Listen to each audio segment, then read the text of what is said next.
Bonjour à tous. Soyez bénis, comblés, remplis du Saint-Esprit. Amen. Toutes les bénédictions possibles que Dieu peut vous donner. Et il y en a. Aujourd'hui, on va parler d'un sujet qui,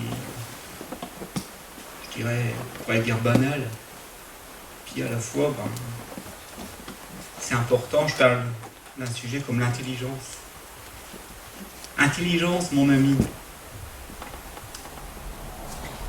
Nous allons parler d'intelligence aujourd'hui, mais aussi de sagesse, parce que l'un ne va pas sans l'autre. C'est comme pour moi, je dirais, le Saint-Esprit, la parole, le Saint-Esprit, c'est pareil.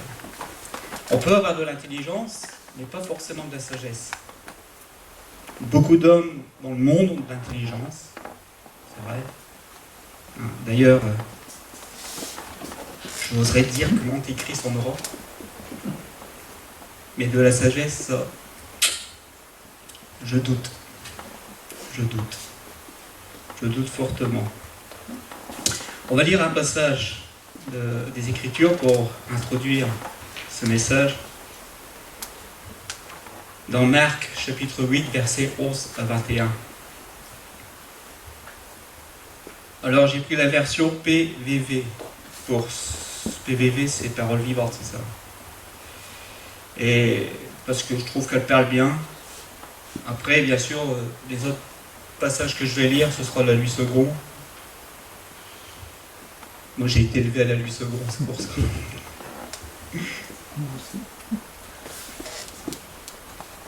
Les pharisiens accostèrent et commencèrent à discuter avec lui et lui posèrent toutes sortes de questions pour l'embarrasser.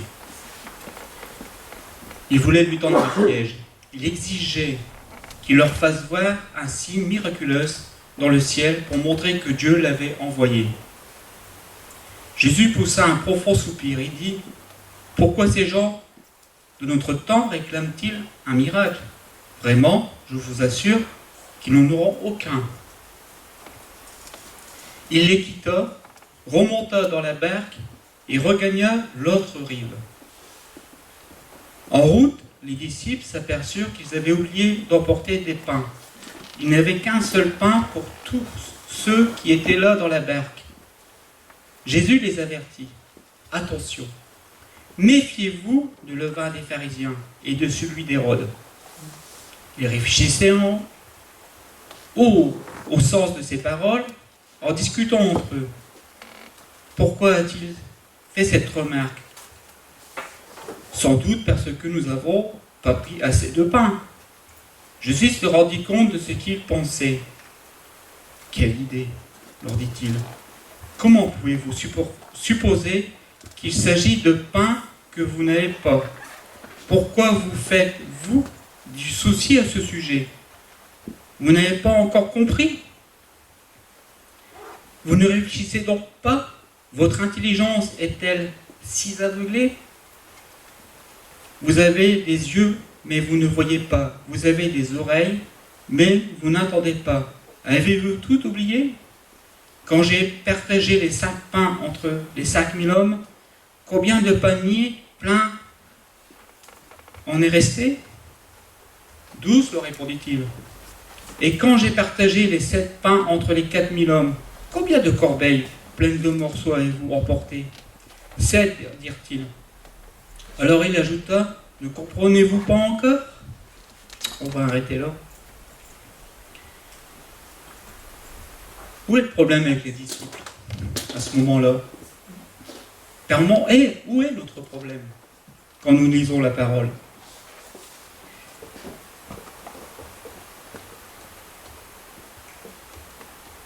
Les disciples ne comprennent pas ce que Jésus a voulu leur dire quand il dit « Méfiez-vous du levain des pharisiens ». Bien sûr, nous, aujourd'hui, avec la connaissance que nous avons, avec le savoir, avec les enseignements, on sait très bien qu'on parle des enseignements. Jésus disait à ses apôtres à ce moment-là, faites attention aux enseignements des pharisiens. Évitez de leur accorder trop de valeur parce qu'ils disent, mais ils ne le font pas. Il y a plein de passages dans les Écritures que Jésus nous rappelle qu'il faut faire marcher nos méninges. qu'il faut apprendre à réfléchir. Hein, il ne faut pas hésiter à réfléchir. Même aujourd'hui encore, dans le message que je vous apporte, n'hésitez pas à réfléchir. N'hésitez pas. C'est un droit, je dirais même c'est un devoir.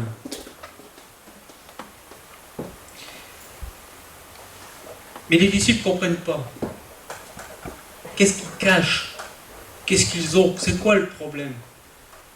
C'est quoi le problème? Vous êtes sans intelligence? C'est quoi? Qu'est-ce que vous ne comprenez pas dans le levain des pharisiens? Vous savez très bien que je suis en train de vous parler de l'enseignement. Je ne vous parle pas du pain quotidien, de la nourriture que nous mangeons, de ce pain qui nourrit notre corps, tout simplement. Mais eux restent perplexes. C'est ça le problème. Ils ont vu, ils voient les miracles qui se font. Et là, Jésus est obligé de dire, mais souvenez-vous, regardez en arrière. Est-ce qu'il vous a manqué quelque chose? Et là, il est obligé de rappeler les multiplications qu'il y a eu de pain. Est-ce qu'il vous avait manqué de pain? Non. Donc, c'est pas ça que je vous parle. Je vous parle bien de l'enseignement. Et c'est ça qui est le problème aujourd'hui. Enfin, sur d'autres plans, bien sûr, hein, pas forcément sur le plan du pain. C'est la compréhension de la parole qui, par moments, entraîne à ce que nous ne soyons pas très intelligents pour comprendre. Beaucoup de gens me disent souvent, quand je leur donne une Bible, « Oh, je l'ai lu, c'est vrai, mais je ne comprends rien. » Ben, je les rassure, t'inquiète pas, ça fait des années que je la lis, il y a encore des passages qui, pour moi, je ne comprends pas forcément. C'est vrai. Et même au début, quand je l'ai lu, waouh, il y a beaucoup de choses que je ne comprenais pas. Surtout, tout ce qui était Ancien Testament. Quant au Nouveau, j'y allais avec prudence. Quoique je dirais personnellement que c'est le Nouveau qui m'a le plus parlé.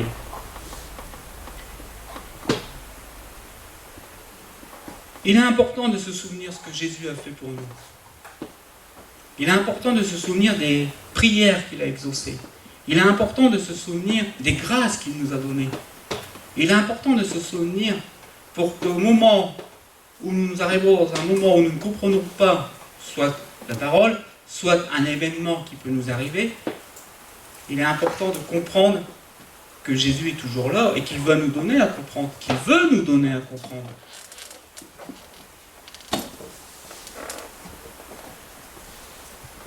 N'oublions pas qu'il a toujours dit une chose, il a toujours dit, pour les gens du monde, cela est caché, mais pour vous, cela vous est donné à comprendre, cela vous est donné à concevoir. Vous êtes des enfants du royaume. Nous ne devons pas avoir peur de poser des questions. Nous ne devons pas avoir peur de nous interroger. Nous ne devons pas avoir peur de se mettre devant le Seigneur pour qu'il nous dise, pour qu'il nous enseigne, pour qu'il nous apporte la connaissance dont nous aurons besoin dans ce que nous lui demandons. Je ne comprends pas. Éclaire-moi. Et cela est important, surtout de nos jours, surtout depuis, je dirais surtout depuis le protestantisme, le moment où on est passé où il y a eu le problème, il y a eu le temps du catholicisme, et on est passé au protestantisme, c'est-à-dire qu'il y a eu un réveil sur le plan de la parole. Oui, le réveil a été beau, a été bénéfique, ça a permis à beaucoup de gens à ce que l'intelligence vienne dans les assemblées, à ce que les gens puissent lire la Bible. Il faut être vigilant dans l'interprétation. Il ne faut pas oublier qu'il y a eu beaucoup de déviance aussi. Il y a eu beaucoup de déviance aussi. À cause d'une mauvaise interprétation, à cause qu'on n'était pas renouvelé dans notre intelligence. Ça aussi, c'est quelque chose qui est important. Jésus veut nous renouveler dans notre intelligence. L'apôtre Paul nous rappelle qu'on peut tordre le sens à la parole. Et si on tord le sens à la parole, qu'est-ce qui se passe? On tord le sens aussi à l'intelligence.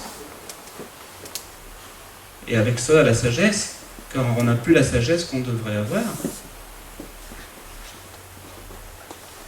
Paul l'explique très bien dans les Galates, hein, pour revenir un peu là-dessus. Pardon. Je m'étonne que vous vous détourniez si promptement de celui qui vous a appelé par la grâce de Christ, pour passer à un autre évangile. Non pas qu'il y ait un autre évangile, mais qu'il y ait des gens qui vous troublent et qui veulent renverser l'évangile de Christ. Mais quand nous-mêmes, quand un ange du ciel annoncerait un autre évangile que celui que nous vous avons prêché, qu'il soit anathème. Nous l'avons dit précédemment, je le répète à cette heure, si quelqu'un vous annonce un autre évangile de celui que vous avez reçu, qu'il soit anathème. Et maintenant, est-ce à la faveur des hommes que je désire ou la faveur de Dieu? Est-ce que je recherche à plaire aux hommes? Si je plaisais encore aux hommes, je ne serais pas serviteur de Christ. Je vous déclare, frères, que l'évangile qui a été annoncé par moi n'est pas de l'homme, car je ne l'ai reçu ni appris d'un homme, mais avec une révélation de Jésus-Christ. Paul a eu son intelligence renouvelée. Il a pleinement compris l'évangile. D'ailleurs, quand nous lisons la Bible, combien de livres ont été écrits par Paul? Quand je dis écrit, c'est pas lui qui l'écrivait forcément, mais il le dictait. On doit avoir constamment notre intelligence renouvelée. Sur tous les plans, sur beaucoup de plans. Mais il faut faire attention de ne pas tordre le sens à la parole. Moi, aujourd'hui, qui vous parle, je dois faire attention à ne pas tordre la parole. Quand Paul dit cela, il faut bien comprendre qu'il y a des gens qui sont venus à Galate et qui ont commencé à prêcher un autre évangile. Entre autres, je dirais, un évangile de pharisianisme. On revient dans les règles, on revient dans les lois. Il faut faire ceci, il faut faire cela. En soi, il y a des choses qu'il ne faut pas faire, il y a des choses qu'il faut faire, c'est vrai. Mais il faut faire attention à ne pas revenir à ce que Jésus nous a dégagé. Il faut rester dans la grâce. Le salut est par lui et en lui, non pas dans ce qu'on va respecter. Ah, je vais respecter la loi, je vais honorer mes parents, c'est bien. C'est bien. Hein? Je ne vais pas voler, c'est bien. D'accord, ok. Mais on n'est pas sauvé parce qu'on a respecté de loi. Parce que si on pêche vis-à-vis des autres, on pêche contre toute la loi. Donc c'est un retour en arrière. Non, on est sauvé par grâce. Parce que Christ a payé le prix pour nous.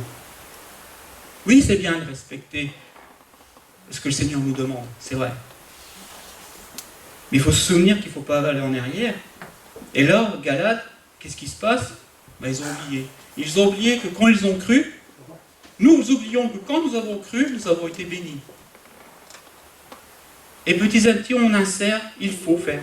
Il faut faire. Si tu veux ceci, il faut faire. Si tu veux être béni, il faut le faire. Mais moi, je me souviens au début de ma conversion que j'ai reçu, alors moi au début, même après, et je parle surtout au début, qu'il s'est passé plein de choses. Plein de choses qui me sont arrivées. Avant que je sois chrétien, tout allait bien. Je dirais dans l'ensemble, ça allait. Je suis devenu chrétien, boum, plein de choses. Dont le décès de ma fille. Mais encore que j'avais l'évangile. Et j'étais encore jeune, je ne comprenais pas tout. Mais avec le temps, avec le recul, maintenant, je me dis, waouh, Seigneur, qu'est-ce que tu as vu? Que ce soit sur le plan finance, sur le plan d'être entouré, de l'accompagnement, sur le plan de la foi. Et moi, j'aime bien me souvenir de tout ça. Je n'idolâtre pas le passé. Simplement, j'utilise mon passé pour aller de l'avant. Je me souviens que tu étais présent. Je me souviens que j'ai vu ta grâce. Et pourtant, je dois vous dire franchement, entre nous, je n'ai pas été tendre. Quand vous passez dans des épreuves où c'est difficile, où vous ne comprenez pas, où vous êtes jeune chrétien, aujourd'hui, peut-être que je serai un peu plus calme, un peu plus réservé. Mais à l'époque, je n'étais pas un tendre. Ma femme pourrait vous dire certaines choses que... Et pourtant, Dieu répondait. Pourquoi? Parce que j'avais cru. Parce que j'avais mis ma foi en lui. Et quand même le diable me tentait, en me disant « Tu crois toujours ?» Moi je lui répondais spontanément « Ouais, il ne nous a jamais dit qu'on serait exempt d'épreuve. Hein. Par contre, il nous a dit qu'il serait avec nous. » Amen. Et je l'ai vu. Alors c'est vrai qu'il y a des moments, on est aveugle. On ne voit pas tout de suite, c'est vrai. Mais je remercie le Seigneur qu'il a mis de côté mes réactions, qu'il a écarté ma colère et qu'il m'a aimé, tout simplement. Et qu'il a pourvu à ce moment-là, à ce dont tout j'avais besoin. Mais à l'époque, je lisais la Bible de telle façon que j'en étais imprégné. Aujourd'hui, j'en suis encore imprégné. Je la lis différemment peut-être par rapport à cette époque-là, mais je sais que c'est ça qui m'a permis de tenir. Renouveler dans notre intelligence. Moi, ma fille, je sais que je le reverrai. C'est pas le problème. Maintenant, j'ai d'autres soucis. Mais j'ai confiance au Seigneur. Amen. Parce que c'est lui mon intelligence. Vous allez comprendre pourquoi. Bon, des moments où nous avons le droit de poser des questions. Moi, je dis, Seigneur, je ne comprends pas tout. Pourquoi? Ah oui. Et le Seigneur m'a donné à comprendre. Vous savez, par moments, nous posons des questions sur ça. Par exemple, moi, je me posais des questions sur... J'ai jamais vraiment touché, par exemple, au spiritisme. Je n'aime pas, ça ne me plaisait pas, même avant ma conversion, c'était pas quelque chose qui me bottait. Au tarot, les deux moments pour m'amuser, je disais, avant ma conversion, je disais les horoscopes, pour rigoler. Je regardais mon signe, puis je disais, bah ouais. Alors, des moments c'était bien, des moments c'était nul. Puis un beau jour, j'ai posé une question au Seigneur, je dis, Seigneur, pourquoi? C'est vrai que c'est marqué dans Deutéronome 18 qu'il ne faut pas aller voir les gens, les devins, qu'il ne faut pas aller voir les personnes qui invoquent les morts, c'est vrai. Mais moi je pose la question, j'étais jeune chrétien alors je posais des questions. Hein. Pourquoi Seigneur? Et vous savez comment le Seigneur m'a répondu? Il m'a répondu par un prospectus. Vous savez les prospectus qu'on reçoit des grands magasins de bâtiments, magasins, je dirais où on achète les portes, les vitrages, enfin tout ça. Par prospectus. J'ai ouvert le prospectus et j'ai vu plein de portes. Que des portes. Et là, c'est comme si Kim Perry disait, tu vois, il y a une porte qui s'appelle Jésus. Tous les autres, ça s'appelle ésotérisme, Ouija, cartomancière, enfin, les noms, vous connaissez, spiritisme, tout ça. Et toutes ces portes-là mènent à un monde spirituel. Il n'y en a qu'une seule qui mène au royaume des cieux. Et vous savez, c'est la moins belle. Tous les autres, ils sont attrayantes. Ils sont belles. Oh, j'aimerais bien mettre cette porte-là chez moi. Elles sont magnifiques. Il y en avait qu'une à la rigueur qui est peut-être moins belle que les autres. Je dis, bah elle s'appelle Jésus. Parce qu'il n'est pas là à frapper les regards. Et là, j'ai compris que toutes ces portes-là qui avaient un nom dessus, quand on l'ouvre, on rentre dans un monde spirituel, c'est vrai. Un monde attrayant, hein, vous savez. Le diable n'est pas fou, hein. Mais il ne nous conduit pas en haut, il nous conduit en bas. Et c'est pour ça que je dis, bon d'accord, Seigneur, j'ai compris. Je sais pourquoi il ne faut pas toucher à tout ça. Poser des questions. Même si, quelque part, la Bible nous en parle. Pourquoi? Moi, j'étais jeune à l'époque. Aujourd'hui, à la rigueur, on me dirait, ça fait des années que tu es chrétien, maintenant tu poses quoi? Non, c'est plus les mêmes questions, c'est vrai. Mais à l'époque, j'étais jeune chrétien, j'avais pas peur de poser des questions. Les disciples posaient des questions à Jésus. Explique-nous, on ne comprend pas. Et là, Jésus dit, vous êtes encore sans intelligence. Si vous ne comprenez pas ce que je vous dis, alors vous allez comprendre quand je vous parle du royaume des cieux. Et pourtant, Jésus parlait du royaume des cieux. À chaque fois qu'il donnait une parabole, il prenait des exemples de la terre, des choses de la terre, pour expliquer le spirituel. Et même là, les apôtres, ils avaient du mal à comprendre. Mais là, la différence entre les apôtres, les disciples Et les gens du monde, c'est que Jésus disait, il les prenait à part, il disait, maintenant je vais vous expliquer. Quand on ne comprend pas, il ne faut pas s'inquiéter, il ne faut pas dire, ah, je ne comprends pas.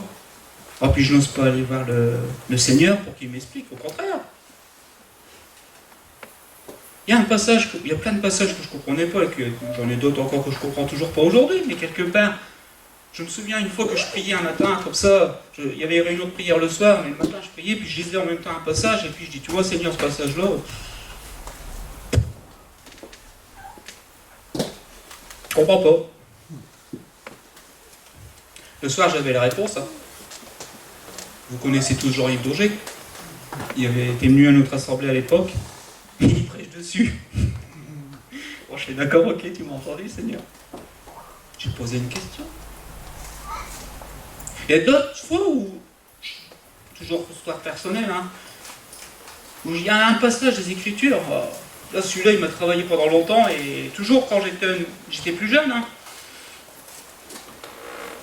si tu n'aimes pas ton père et ta mère, et que tu préfères pas Jésus, si tu n'aimes pas, vous connaissez le passage, vous le trouvez dans Luc 14, verset 26, je peux vous le lire.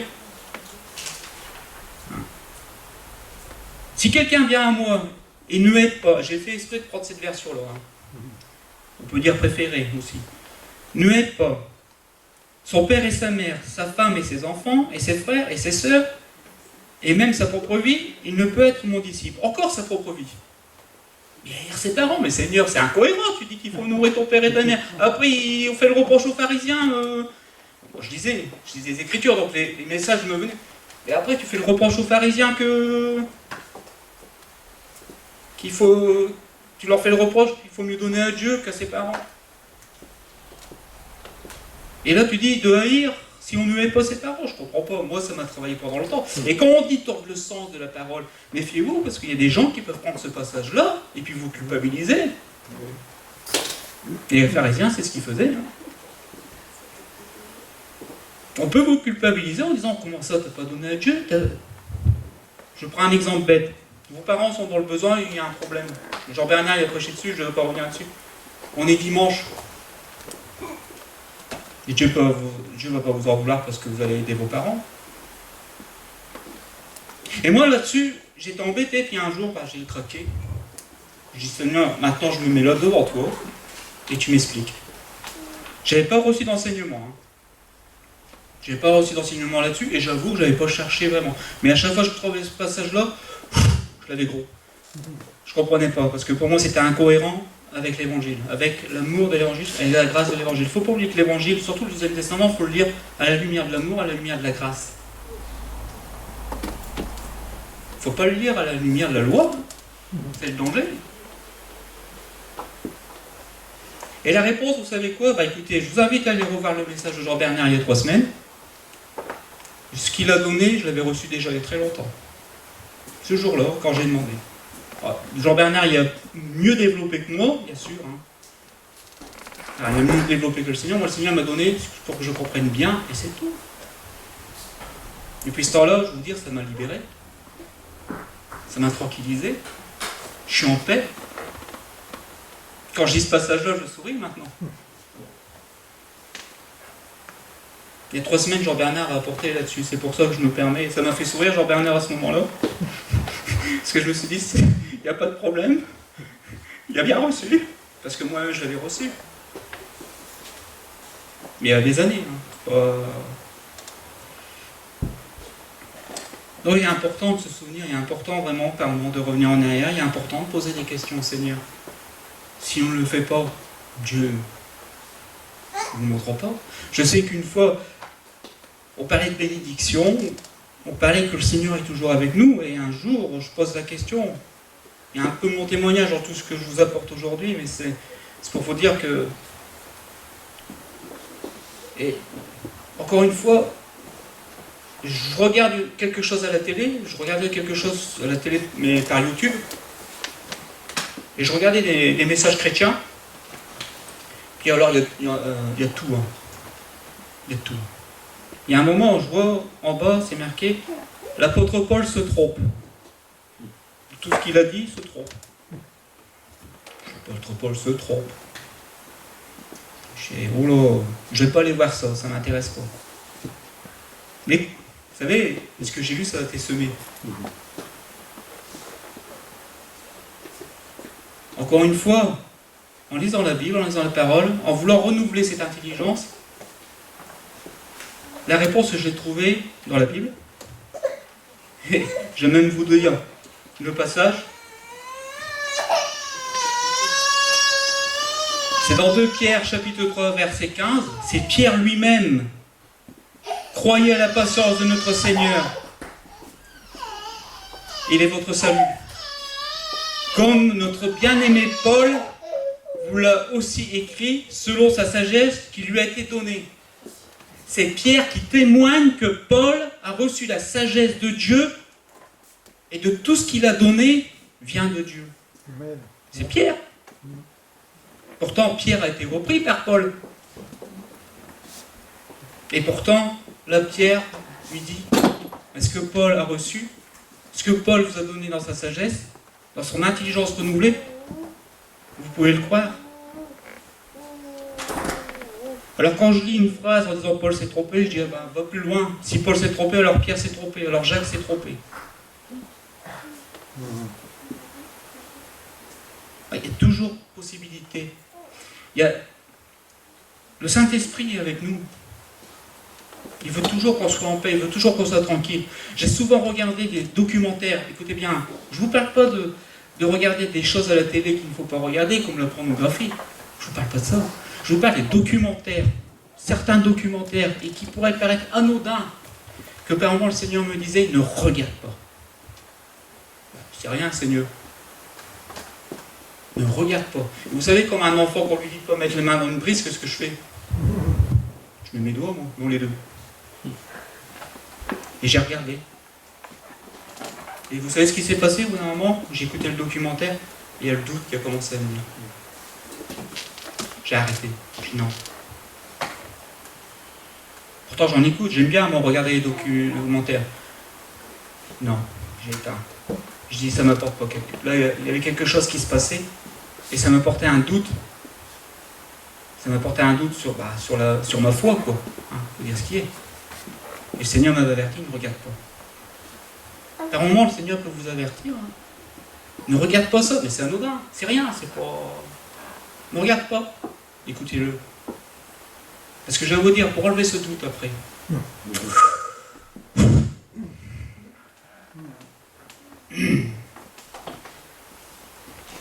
Dieu est bon. Dieu est bon. On va continuer. Ça, c'est quelques témoignages que je peux vous partager parce que c'est du vécu. Il y en a d'autres. Donc, quand vous ne comprenez pas un passage, n'hésitez pas peut-être. Allez voir même vos bergers. Il y a aujourd'hui dans l'Église, Dieu a donné des bergers, a donné des docteurs, a donné des enseignants.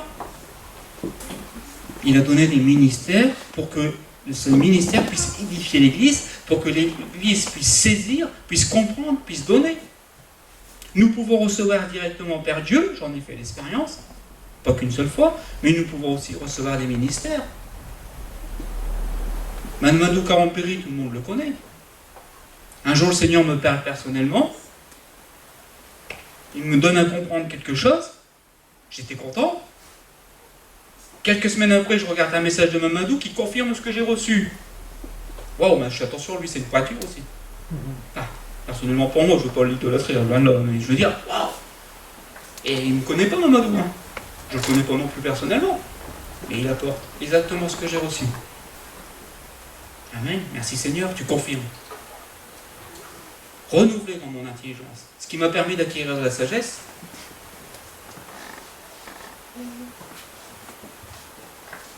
On va lire les proverbes maintenant. On va passer aux proverbes. Vous verrez.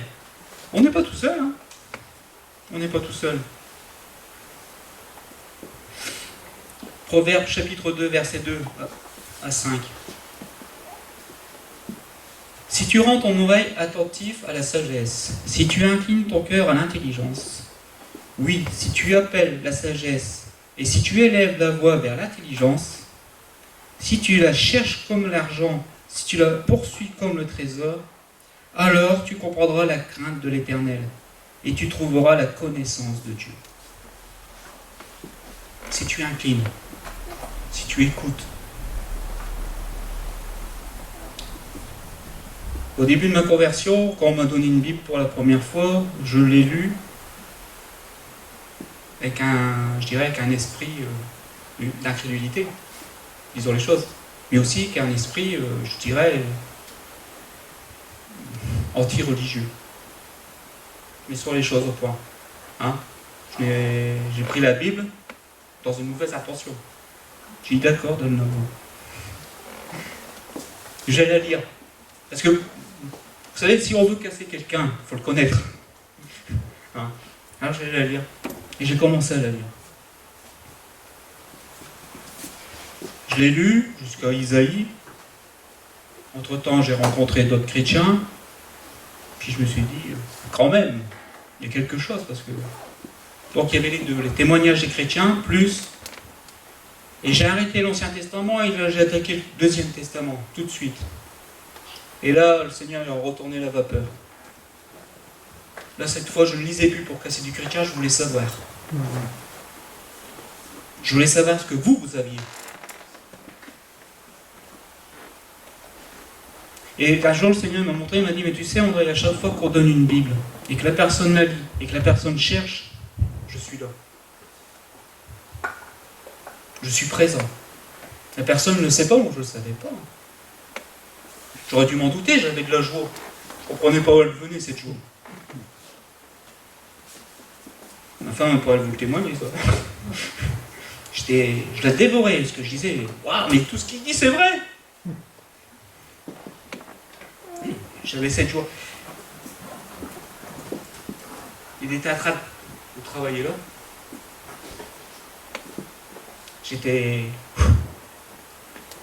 Jusqu'au moment où j'ai dit oui, d'accord. Et là, à ce moment-là, vous savez ce qui s'est passé? C'est passé ce qui est écrit dans... Du moins, dans plusieurs passages. Hein. Il m'a ouvert l'esprit. Une autre version dit, il ouvre l'intelligence. Vous trouverez ça dans Luc 24, 44, verset 44. Hein, il leur ouvrit l'esprit, il leur ouvrit l'intelligence. Pourquoi? Pour qu'ils puissent comprendre les Écritures. J'ai compris que si je voulais la vie éternelle, et c'est quelque part inconsciemment, c'est ce qu'on recherche, c'est d'avoir une vie. La mort, pour moi, il m'a donné plus. Hein. Pour moi, personnellement, il m'a donné plus. Mais il m'a donné la possibilité de comprendre les Écritures et de l'accepter.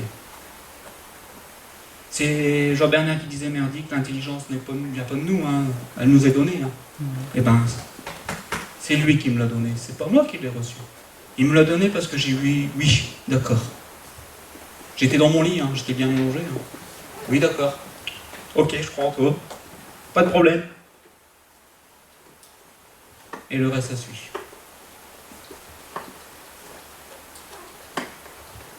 Parce qu'on ne parle pas d'intelligence du monde.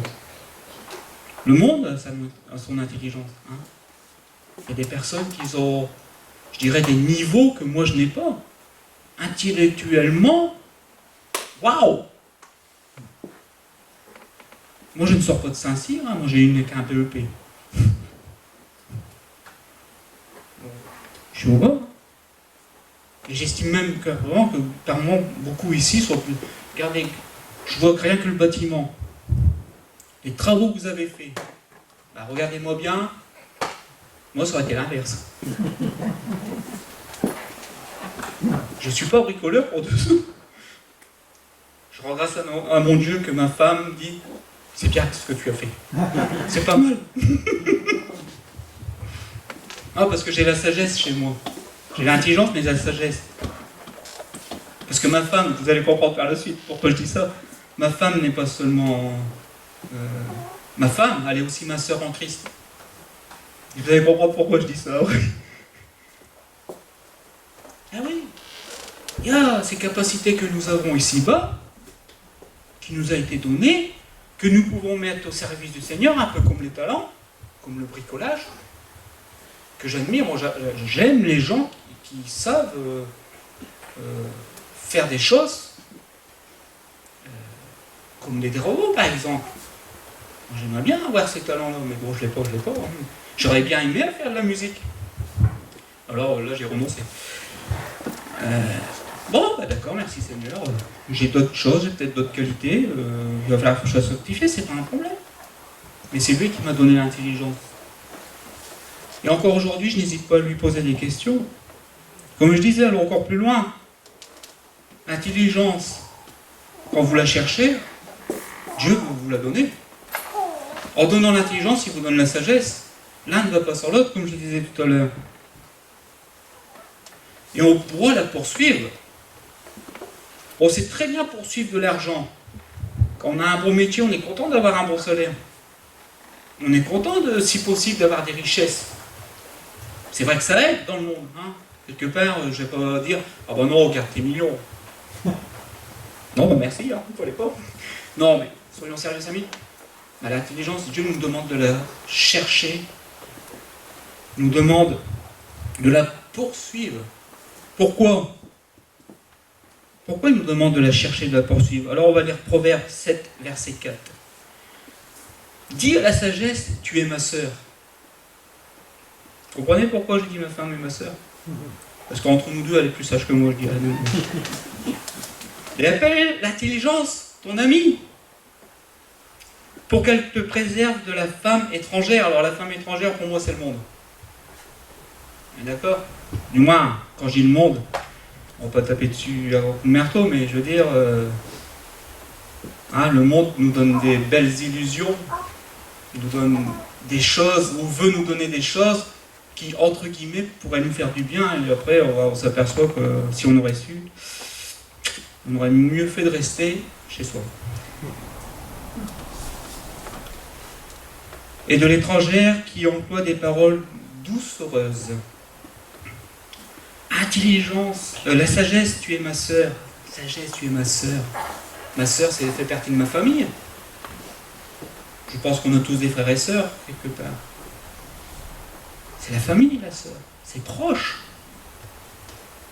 Intelligence, mon ami. Vous savez ce que Jésus a dit un jour ? Si vous faites ce que je vous dis, vous êtes mes amis. Il l'a dit ou il ne l'a pas dit ? Si je fais ce que Jésus dit, et mon ami. Remarquez que là, quand il parle, il dit bien que c'est une personne. Il emploie des mots comme sœur, il emploie des mots comme ami, c'est une personne. Et Jésus, en lui-même, n'est-il pas la sagesse ? N'est-il pas l'intelligence ? N'est-il pas mon ami ?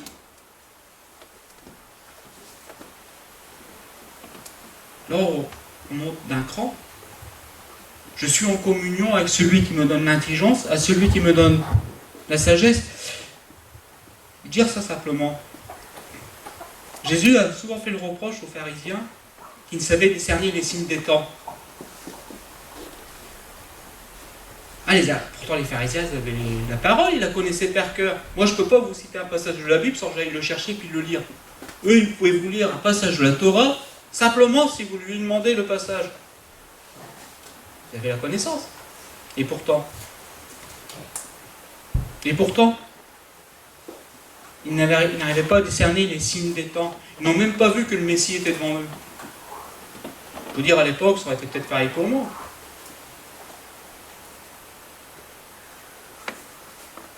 Ah ouais. C'est Jésus qui déchire le voile, qui montre. Il a soufflé sur ses apôtres, recevez l'Esprit Saint. Il a soufflé sur ses apôtres pour qu'ils aient la compréhension des Écritures, pour qu'ils comprennent les Écritures. C'est écrit, je ne l'invente pas.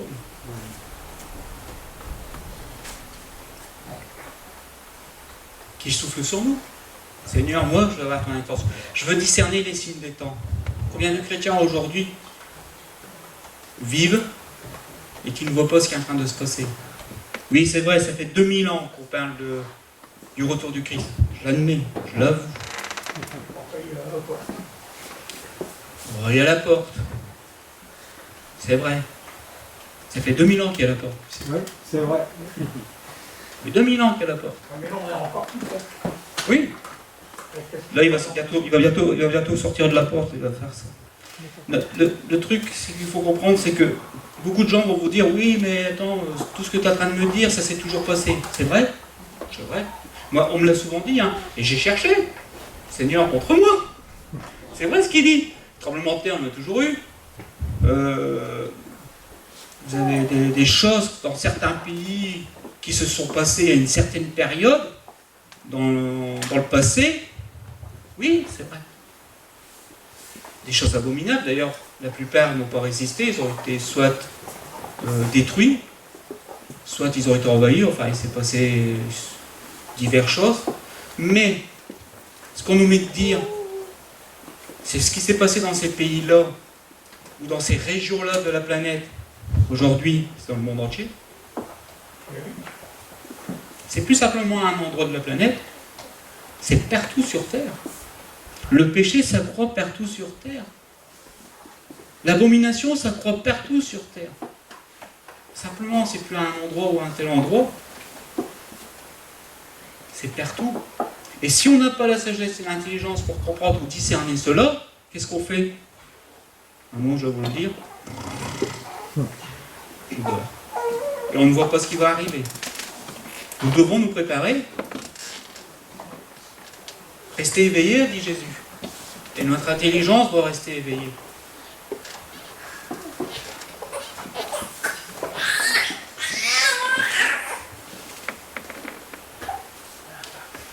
Nous avons su, nous sommes responsables. Quand je ne bouge plus parce que je ne travaille plus, c'est-à-dire que je ne travaille plus la parole, je ne cherche plus, je ne désire plus m'enrichir. Ça va, je sais, je suis au courant. Alors là, je dis, il faut se méfier. Je ne médite plus. Je ne réfléchis plus. Je me contente de ce que j'ai. Je me contente de ce que j'ai. Mais attention, on peut nous voler. Attention, on peut nous voler. Et j'en parle en connaissance de cause. Attention. Si on ne prend pas soin de ce que Dieu nous donne, de l'intelligence qu'il nous a donnée, de la sagesse qu'il nous a donnée, de ce qu'il nous a donné dans l'ensemble, dans la compréhension de sa parole, alors à ce moment-là, Satan peut venir et nous voler ce qui nous a été donné. Vous savez comment? Il nous aveugle. Le voile qui a été déchiré, il nous le remet. Et on vit une bonne petite religion. Et on ne pense plus à se sanctifier. Et on ne pense plus à se nourrir de la parole. On vit bien. On vit bien. Mais il nous vole petit à petit. Il nous prend. Au jardin d'Éden, Dieu avait dit à Adam et à Ève, cultivez le sol, entretenez-le. Aujourd'hui, nous sommes peut-être encore dans un corps de pécheurs, oui, mais nous devons entretenir la créature nouvelle que nous sommes. Nous devons la nourrir. Nous devons renouveler cette intelligence chaque jour, cette connaissance de Dieu chaque jour. Sinon, le malin vole. Ça va très vite. Ça va très vite. Et on ne voit plus ce qui se passe aux alentours. Je vais même aller plus loin, tant pis si je me fais des ennemis. On rentre dans une forme d'humanisme. Oh, on est bien. Et Dieu n'a jamais dit humaniste. Il a dit ma parole. Parce que l'humaniste, on l'a vu avec le communiste. C'est une dictature cachée. Pour moi. Tant pis, je l'ai dit. On peut voir toutes les richesses du monde. On peut même avoir l'intelligence. Mais comme je vous dis, l'intelligence, on n'a pas forcément la sagesse. Il y a des gens très intelligents qui sont riches. Mais aux yeux de Dieu, qu'est-ce qu'ils sont pauvres? On peut être une petite église, mais qu'on soit amoureux du Seigneur. Dans l'Apocalypse, le Seigneur nous dit, tu te crois pauvre alors que tu es riche. Puis il y a une autre, il dit, tu te crois riche alors que tu es pauvre. Parce qu'ils avaient arrêté, c'est bon, on a tout. On a tout, on ne cherche plus. On se repose sur nos acquis, on se repose sur ce qu'on a. Puis petit à petit, on vole. Et on devient une bonne petite religion.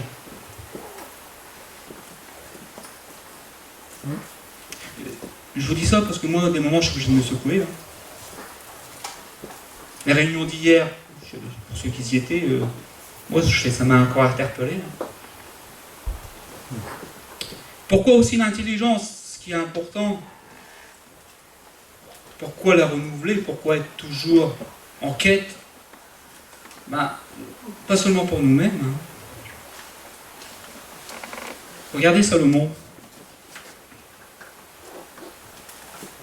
Salomon, il a fait une demande au Seigneur pour le service du Seigneur. Et ça aussi, si on la demande, c'est pas seulement pour nous-mêmes. C'est pas seulement pour dire, comme ça je serai intelligent, je serai moins idiote, même dans l'église. Non. Non, c'est pour servir. Salomon s'adresse à Dieu et il lui demande quelque chose. Bon, on va lire le passage, ce sera mieux. Hein. 1 Roi, chapitre 3, versets 5 à 10. On va lire le passage. À Gabaon, l'Éternel apparut en songe à Salomon pendant la nuit. Et Dieu lui dit, demande ce que tu veux, que je te donne. Waouh! Et Dieu vous apparaît et dit, demande, qu'est-ce que tu veux? Les numéros gagnants du loto, Seigneur. Non, je rigole. Non, mais franchement, demande ce que tu veux. Et Salomon, il est jeune. Salomon, il a été imprégné par David, son père. Il a vu la foi de son père, il a vu le dévouement de son père pour l'Éternel. Et alors Salomon, il y a une crainte dans son cœur. C'est pour ça qu'au moment on dit la crainte de l'Éternel, c'est pas avoir peur de lui. C'est dire qu'est-ce que tu veux, Seigneur. Non, j'aimerais faire ce que tu veux. Et là, Salomon, l'Éternel lui apparaît, il dit, demande-moi. Demande-moi. Et Salomon, là, moi je trouve qu'il a eu une prière qu'on devrait avoir. Tu as traité avec une grande bienveillance ton serviteur David, c'est-à-dire son père. Mon père, parce qu'il marchait en ta présence, dans la fidélité et dans la justice, et dans la droiture de cœur envers toi. Remarquez, Salomon n'a pas fait la liste des péchés de David, hein, mais il a vu qu'il marchait et qu'il voulait désir. Nous sommes tous pécheurs, mais notre désir, c'est de marcher avec droiture. Notre désir, c'est de nous laisser renouveler. C'est pour ça que Dieu nous accompagne. Et je sais très bien qu'on n'est pas parfait. C'est très bien. Et pourtant, David a rendu un bon témoignage vis-à-vis de Dieu, vis-à-vis pour son fils. Alors, son fils n'a pas peur. Tu as été avec mon père qui, lui, a marché avec droiture de cœur envers toi. Tu lui as conservé cette grande bienveillance. Et tu lui as donné un fils qui est assis sur son trône. C'est-à-dire qu'il a respecté les promesses. Dieu lui a donné, lui a respecté la promesse qu'il lui avait donnée. Comme on le voit aujourd'hui, maintenant, Éternel, mon Dieu, tu as fait régner ton serviteur à la place de David, mon père, et moi, je ne suis qu'un jeune homme, je n'ai point d'expérience. Ton serviteur est au milieu du peuple que tu as choisi, mon peuple immense, qui ne peut être ni compté ni nombré à cause de sa multitude. Pardon, excusez-moi. Il me manque une feuille. Accorde donc à ton serviteur un cœur intelligent pour juger ton peuple, pour discerner le bien, pour discerner le mal, car qui pourrait juger ton peuple, ce peuple si nombreux? Cette demande de Salomon plut en l'Éternel. Nous parlons souvent de demander à Dieu sa volonté. C'était la volonté de Dieu. Salomon a demandé quelque chose au Seigneur qui a plu à Dieu. Osons demander à Dieu de l'intelligence, de la sagesse. Bien sûr, je sais, vous allez me dire, ouais, mais moi je ne suis pas pasteur, moi je ne prêche pas, moi je suis dans l'église, je sers humblement, je viens faire le ménage. Oui, alors je vais vous dire simplement une chose, et là je parle, en premier je parle aux époux, aux épouses, vous êtes un gouvernement vous-même, dans votre famille, pour élever vos enfants, pour prendre soin de votre épouse, la femme prendre soin de son mari. Vous avez besoin de sagesse, vous avez besoin d'intelligence, parce qu'il faut dire ce qu'on est, nous, maris, par moi on n'est pas facile. Et vice-versa. Et on a besoin. Nos enfants, si nos enfants naissent chrétiens, c'est impeccable. On n'a plus rien à faire. Ah non. Non, il faut leur montrer l'exemple, il faut les reprendre. Il faut les reprendre, oui, il faut les reprendre, il ne faut pas avoir peur. Les reprendre, mais les reprendre comment? Avec sagesse, avec intelligence. Pas avec un fouet, mais avec une rose. Une rose a des épines. n'est pas toujours de bien. Moi, mes enfants m'ont toujours dit « je t'aime, papa », et pourtant ils ont eu la fessée. Quand on leur donne la raison pourquoi on les reprend, ils comprennent. Ils sont intelligents, nos enfants. Hein. Et ils savent qu'on les aime. Et c'est parce qu'ils savent qu'on les aime. Je parle de la famille. Je parle du pasteur maintenant. Nos rois ont tant besoin de nos prières. Ils ont tant besoin de la sagesse. Ils ont tant besoin de l'intelligence du Seigneur. Ils ont tant besoin d'être remplis du Saint-Esprit. J'ai quand entendu hier, si j'ai bien compris. Le berger, les enseignants, les docteurs, les évangélistes. J'oublie peut-être un ministère. Je sais pas. L'apôtre. Ah, l'apôtre surtout. Prophète. Ils ont tant besoin, compris pour eux, pour qu'ils puissent déjà se préserver du mal, puis qu'ils puissent être une aide dans l'assemblée. Ils sont eux-mêmes une autorité. Et je ne parle des autorités de l'Église, maintenant je vais parler des autorités du monde. Paul nous invite à prier pour eux. Il nous invite à avoir un gouvernement, c'est possible que, c'est vrai qu'il faut passer des lois qu'on n'aime pas. C'est vrai. Mais quand j'entends ma soeur qui me parle au Tchad, qu'il y a des frères et sœurs qui sont persécutés à cause de leur foi, je me dis, je ne suis pas trop mal loti ici.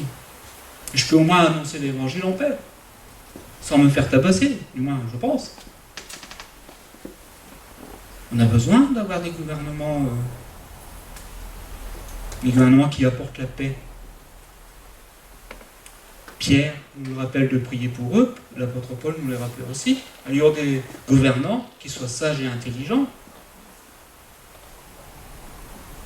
et qui font en sorte que notre pays reste en paix pour que l'évangile de paix puisse y être prêché.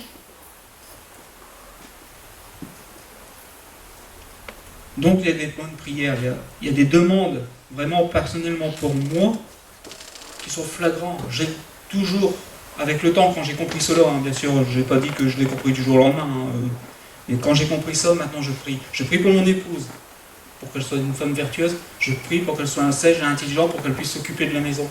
Comme je prie pour elle, elle prie pour moi, et vice-versa, comme on prie pour l'Église. Pour que nous soyons tous remplis, à notre niveau, bien sûr. Dieu, nous ne sommes tous pas appelés à être pasteurs, nous ne sommes pas tous appelés à venir prêcher ici, à notre niveau. Mais à notre niveau, je vais rappeler un mot qui a été dit hier, oiseau. Ah, hier, la semaine dernière, je dis. Voilà, maintenant quand on dira oiseau, on devra tous se comprendre. À notre niveau. Mes frères, mes sœurs, je suis ici au pupitre, mais moi, franchement, quand je vois l'église, et ce qu'on a fait, je salue tous les excellents bricoleurs, tous ceux qui savent faire l'électricité, qui savent mettre du placo, waouh! Et moi, j'ai à vous dire franchement, l'intelligence que vous avez eue, cette sagesse pour faire tout ça, moi je ne l'ai pas. Si vous m'auriez dit de démolir un mur, j'aurais pu, c'est facile. Il y a un tampon ici pour toi, c'est Lévi. Bah alors, on est dehors. Mais. Non, franchement. On est tous des oiseaux, on a tous besoin les uns les autres. Et l'intelligence qui a été donnée à chacun de nous, la sagesse qui a été donnée à chacun de nous, franchement, ça fait l'Église. Ça fait un avec Christ. Dieu a donné de l'intelligence et de la sagesse à ceux qui ont fabriqué l'arche. Il a donné les dons, mais attention, j'avertis encore. Si on reste sur nos acquis, si on n'entretient pas ce qu'il nous a donné, le diable va nous voler. Si on tord le sens à la parole, si on ne cherche pas... je vais vous prendre un exemple bête. Imaginez que Jésus, quand on lui a amené la femme adultère, il aurait dit, c'est la loi, il faut la lapider. Vous vous rendez compte, aujourd'hui, tous les chrétiens se cacheraient de lapider une femme. Au lieu de ça, Jésus a dit, attendez, celui qui n'a jamais péché lance la première pierre. Pourtant, il était sous la loi. Moi j'ai bien aimé ce passage parce que j'ai été voir dans le Saint-Testament si c'était vrai, et c'est vrai, c'est marqué, il n'y a qu'un seul détail, c'est marqué l'homme et la femme. Or, l'homme dans le Nouveau Testament, il n'y a que la femme. Je fais, où est l'homme? Et je me suis toujours interrogé, je me suis dit, pris en flagrant délit d'adultère, c'est-à-dire qu'on le prend sur le fait. L'homme, il a couru plus vite peut-être. Ou alors, c'était quelqu'un qu'on connaissait, puis qu'on dit, ouais, toi, vers toi. Excusez-moi du terme. Non, Jésus est beaucoup plus sage que nous. Vu qu'il veut que tous reviennent de ses péchés. Cette femme a été pardonnée, alors que tous ceux qui ont lâché les pierres qui sont partis, et eux sont toujours dans leur péché. À moins qu'ils soient venus à Christ après. Soyons intelligents. Soyons aussi saisir ce que Dieu veut nous donner aujourd'hui, le salut. Il y a encore un passage et je terminerai là-dessus. Je terminerai là-dessus. Il faut me le dire si je vais trop loin, j'en reviendrai. Pierre a toujours dit quelque chose qui m'a aussi interpellé. Et en ce moment, je pose la question. Donc, je vous pose la question à vous, mais je la pose à moi-même. Je pose à Dieu. Quand il dit comme ça, et il parle aux chrétiens, soyez réconciliés avec Christ. Vous connaissez ce passage? Je dis, attends Seigneur, on est déjà réconciliés avec toi. Pourquoi tu nous demandes d'être réconciliés? Je vous pose cette question. Si vous avez la réponse, vous pouvez venir me l'apporter. Mais je la pose. Le jour où on est venu à Jésus-Christ, on a été réconcilié avec Dieu. Dieu s'est réconcilié avec nous. Il est devenu notre Père. Le Seigneur Jésus est devenu notre Seigneur. Il est devenu notre Roi. Nous avons été lavés de nos péchés. Et pourtant, Pierre, il dit, soyez réconciliés avec Dieu. Il parle à qui? Il parle à des croyants. Il parle pas aux gens du monde. Aux gens du monde, j'aurais compris. Et là, il dit, soyez réconciliés. Donc, même ça, c'est tous les jours, on doit se renouveler. Être en sa présence. Demander pardon s'il faut demander pardon. Être en communion avec lui. Laver. Tenir sa tunique blanche, je dirais propre, je dirais entre guillemets. Tous les jours. Alors je sais qu'on ne prie pas forcément tous les jours. Ou du moins peut-être qu'on n'a pas la possibilité tous les jours. Il ne faut pas hésiter à se tenir devant lui. Dès que cela est possible. Amen, on va prier. Je te rends grâce, Père, te bénis, te remercie pour ta bonté déjà, pour ta grâce, pour ta bienveillance, mais aussi, Seigneur, de nous avoir ouvert l'intelligence de ton évangile, de nous l'avoir donné, de nous l'avoir apporté, de l'avoir mis dans notre cœur, pas seulement dans notre esprit, pour que cela nous ait donné. Je te remercie aussi, Seigneur, que nous puissions nous avancer devant toi et pouvoir simplement, comme des enfants, on poserait des questions à un parent, à ses parents, nous te posons des questions par moments qui tu pourrais nous dire, mais vous êtes dans cette intelligence, mais je sais qu'avec toi, Seigneur, ton amour et dans ta grâce, tu es toujours prêt, Seigneur, à nous montrer, à nous conseiller, à nous donner le chemin à suivre. Et pour ça, je te suis reconnaissant. Je voudrais bénir cette assemblée, qu'elle puisse être remplie de ta sagesse, qu'elle puisse être remplie de ton intelligence, qu'elle puisse être cette lampe et cette lumière dans cette ville, Seigneur, ainsi que dans tous ses alentours. Et de toute personne, Seigneur, qui pourra rentrer ici, que chaque frère et sœur, depuis plus petit ou plus grand, Seigneur, puisse être une sagesse, Seigneur, aux yeux des personnes qui rentreront ici. En te louant et en te rendant grâce, je te le demande dans le nom de Jésus. Amen. Amen.